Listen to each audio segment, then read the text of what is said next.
Good day folks, Fuzz here, and some interesting news for those of you who are fans of No Kuni II Revenant Kingdom. The next piece, and possibly the final piece of expansion pass DLC, is coming out for the game on March 19th. This has just been announced in a recent blog post by Bandai Namco, and as far as I'm aware there's no gameplay footage of the new content yet, so unfortunately I can't show you anything, but I can explain the new features. Also, just a heads up, I am on the tail end of recovering from a chest infection, so apologies if my voice is a little off today. Okay, so from what I've gathered from this blog post, and I'll leave a link to that in the description of this video, this latest piece of DLC for No Kuni II is going to be a story-focused DLC.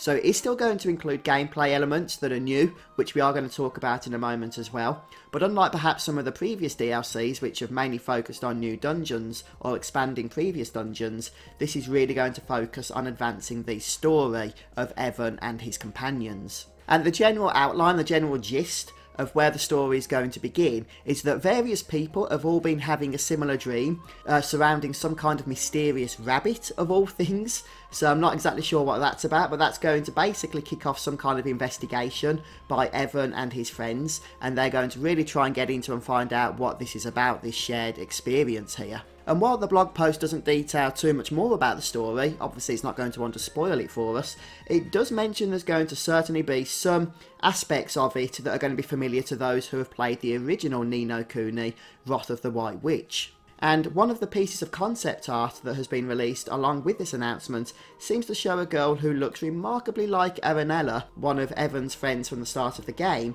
who meets an untimely end of course, and she's sitting next to a gravestone here. So I'm not exactly sure what that's about. Will she be making a return, and if so, how is that going to take place? Finally, in terms of the story, it seems we're going to be expanding upon Leander's character, and it also seems possible there's going to be a marriage with him involved. Okay, so let's move on to some of the gameplay changes. First of all, we're going to be able to recruit new characters and complete new missions and battles in order to expand our kingdom. The previous DLCs never really gave us a whole lot of extra stuff to do in terms of advancing the kingdom, so I thought that was a shame because it was one of the more fun aspects of the game, at least for me, and hopefully this time around we'll get a good opportunity to get back into that. The battle system is also going to be receiving some new updates. Some of you may be familiar with the Wizard's Companion, also from Wrath of the White Witch. It was basically a giant manual built into the game. Now that's going to be returning in some form for Ni no Kuni II with this DLC, but instead of it being a giant manual, it's going to be some means of expanding upon the battle system. I'm not exactly sure how that's going to work, but I look forward to finding out. And also there's going to be something called the Martha's Method as well for enhancing battles. So there's going to be some new means that we'll be able to use to defeat enemies, and no doubt we'll be able to use those for the previous parts of the content as well that we're already playing through. Some of the enemies in the current DLC's epic dungeon are really challenging, especially towards the end of that dungeon, so it'd be interesting to see how these new combat mechanics are going to allow us to adjust strategies on some of those fights.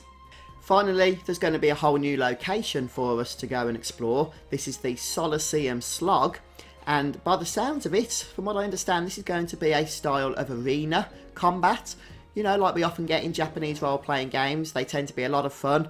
You get to have fast, quick battles, which you can begin immediately without having to traverse a dungeon, and then collect epic rewards for completing them, and the battles tend to get harder the more you complete. So I'll be looking forward to seeing how this works and plays out in the upcoming DLC also. There we have it then folks, so what are your thoughts on this new upcoming piece of DLC content for Ni no Kuni II? Please don't forget to check out the blog post if you want to read more about this from the official announcement. Once again, I'll leave a link to that in the video description. I know some people were a little bit disappointed with the last DLC because it was basically just a dungeon crawl. This one sounds like it'll be a little bit more involved, and no doubt I'll be covering it and recording videos for you guys when it releases on March 19th. So do check back then. I've been your host Fuzzfinger. I'll see you next time.